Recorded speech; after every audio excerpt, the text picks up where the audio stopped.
What's going on YouTube? How's everyone doing today? So on the list today, we're starting things out in the dog park. I have Coyote with me, and we are going to go to the parts store real quick to grab an O-ring for my intake. And we're gonna start swapping these intercooler boots to start getting ready for this drive. So that's on the list of things to do today. We're just gonna start chipping away at the little things over the next 2 weeks to get this truck completely ready to go for this drive. Hopefully I'm blocking most of the wind noise, but if it's too bad, I still haven't received my little, I'm supposed to get those little fuzzy things to cover the mic, but I don't know where they're coming from. I bought them on Amazon, so who knows. But anyways, we have the red LOY over there, so we're gonna take that and go see if we can find an O-ring for the truck, because the O-ring on my twin kit that meets up with the stock turbo blew out and it's just been sealed, so I probably have a boost leak there, to be honest. I'm gonna change the intercooler boots, get everything set up properly, and probably clean some stuff up. So that's on the list of things to do today. We're gonna get started. I don't really have a lot of time. We have my buddies going away tonight because he is getting out of the Marine Corps, and yeah, so might as well get started. So I actually had zero luck finding the correct O-ring that I needed for the intake, so I'm gonna have to order one. So we're doing something a little bit different today, or I guess different than what I originally planned on doing. My air dog has actually stopped working also. I don't know if you guys saw my Instagram post or not. So I'm gonna go through, we're gonna use this test light and test out the fuses, see if we're getting power to the pump, to see if it's a relay or if it's just the pump itself that is actually taking a crap, because I really want to have it fixed before I head out. So we're gonna test the fuses right now to make sure we get power going to them, and then we're gonna check the wires at the pump to see if we have any power down there. So if we have power down there, then the motor's bad. If we don't, it's probably a relay, because I'm pretty sure I already checked all the fuses, but we'll check them again just to make sure. Alrighty guys, so this is a key on ignition. So we have a test light here, which just has a little bulb in here to see if there's power. You have an alligator clip on the other side, so we're gonna connect this to a ground. So I'm just going right to the battery ground. And I know it's probably really hard to see, but this right here is the wiring harness for your lift pump. So I don't know if we'll be able to get this on video, but see, there we go. There's two fuses on it, but if you can see here, the light is on right now. So you're gonna check both sides of the fuses. And there we go, power. We have power to all four posts. So most fuses are normally gonna have like two prongs that stick up through the plastic of the fuse. That way you can check them. Now under here is our lift pump, and it is insanely dirty, but shouldn't matter. And just so you guys know, this isn't like a bash on AirDog or anything. This pump is 9 years old, or close to it. I've had it for quite some time. So we're gonna take this alligator clip and find, hopefully this will work as a ground. I don't know if it will, but we'll try a few times. And then, so this is the wiring harness for the AirDog. So we're gonna go ahead and stick it in. I don't know which one's power and which one's not, so I'll try and do this one-handed so I can film it. So that one didn't have any power. It also could be the ground too, so no power there. So I'm gonna change my ground just to see if we're gonna go over here to this cross member, because it's not painted or anything, and maybe it'll be good enough. So no power, no power. So I'm gonna try one more ground just to be sure. That way we don't have any issues. I don't really know where to go to though.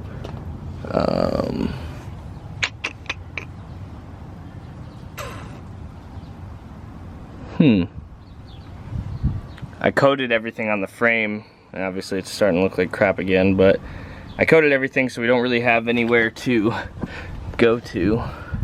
But we might be able to get this bolt kind of cleaned off a little bit.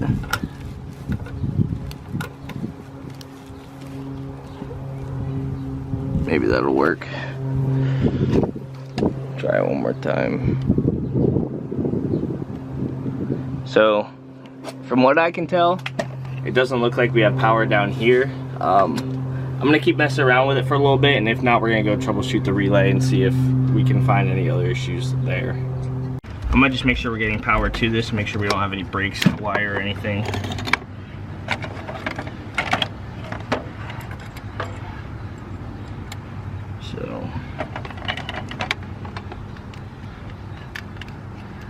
So we do have power there. So we have power coming into this.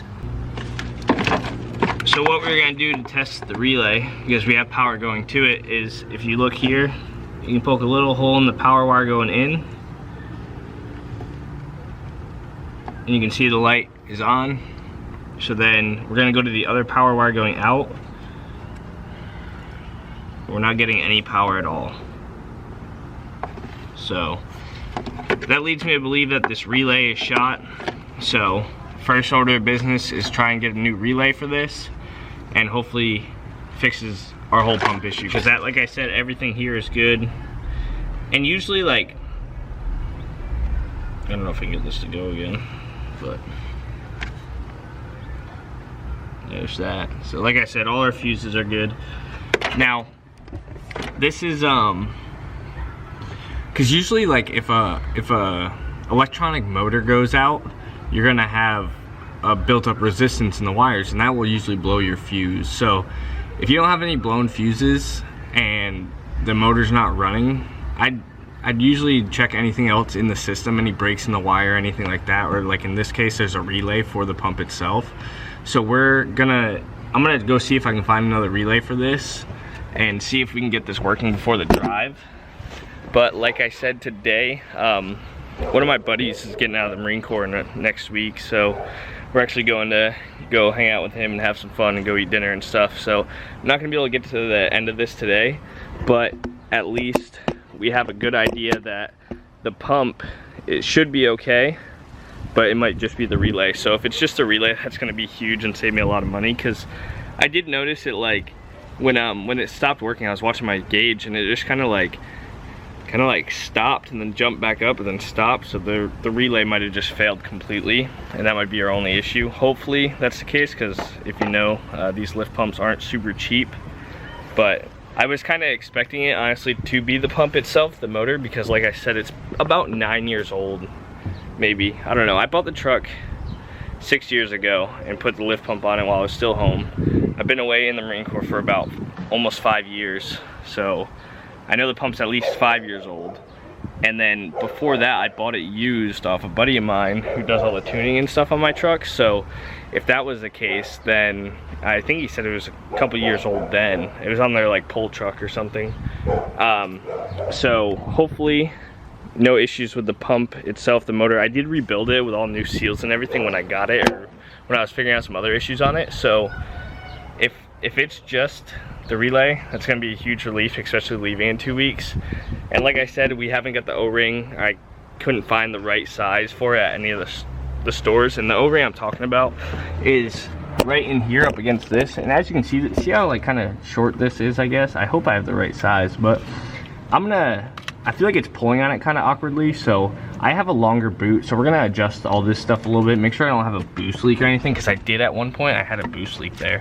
It actually blew off the clamp for the stock V-band on the manifold, so I want to get that fixed. I want to get that done, fix the fuel pump, and once that's done, we're pretty much good with everything on the truck as far as motor and stuff. Then we just gotta change all the fluids. And the other clamp, or the other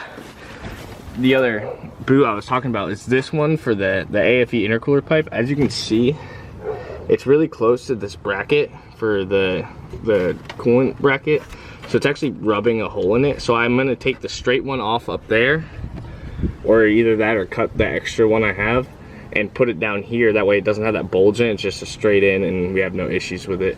So that's gonna do it for today, guys. Sorry we weren't really able to figure it out, but at least we diagnosed my lift pump problem, so that way we can hopefully get this thing fixed and back on the road. Well, it still drives now, so AirDog is really cool, and I think they're both this way, but I'm really a big fan of AirDog, and I'll cover why real quick. Is the AirDog's a flow-through system, so if your motor fails or your pump fails for any reason, you can still drive on it. The CP3 still sucks fuel like a stock system, and you still get the filtration through the filters and the water separator. You're just not getting any fuel pressure from it, so you're still okay to drive. But driving across country and all this stuff, I would like to just have it all kind of good to go. But going into why I like AirDog more, my other truck has a FAS on it, and it came with the truck, so that's why it's still on there. It's not worth it to me to change it for this reason, especially on a stock application. But with the AirDog, which I know I've covered this a few times before, you have an external pressure regulator right here. This screw, I don't know if you can really see it. So you break this jam nut free and you adjust this screw, and you can watch your fuel pressure gauge, and you can go up or down on your fuel pressure. So if you're running a higher horsepower truck, or if your truck's loping, you can turn it down a little bit. Sometimes that can be an issue when you put it on a fuel pump and there's too much fuel pressure. It can actually push and like mess up the, I don't know, the whole like stuff behind it. So with the truck loping, it actually messes with or too much fuel pressure actually messes with the FPR, fuel pressure regulator, and it causes the truck to lope. Or if you don't have enough fuel pressure, you can turn it up very easily without messing with springs or anything like you do in the FAS. So anyways, guys, that's gonna do it for today. At least we diagnosed the fuel pump issue, and hopefully we can get it fixed. Like I said, I'm taking off to go to my buddy's going away, so I can't really do much more work, but we'll have more videos coming this week to go over everything on this truck, get it ready. I gotta do some stuff with the steering that I want to clean up. But that's gonna do it, guys. Thank you as always for watching. If you're new here, please subscribe, and we will see you later on the Duramax Diesel channel.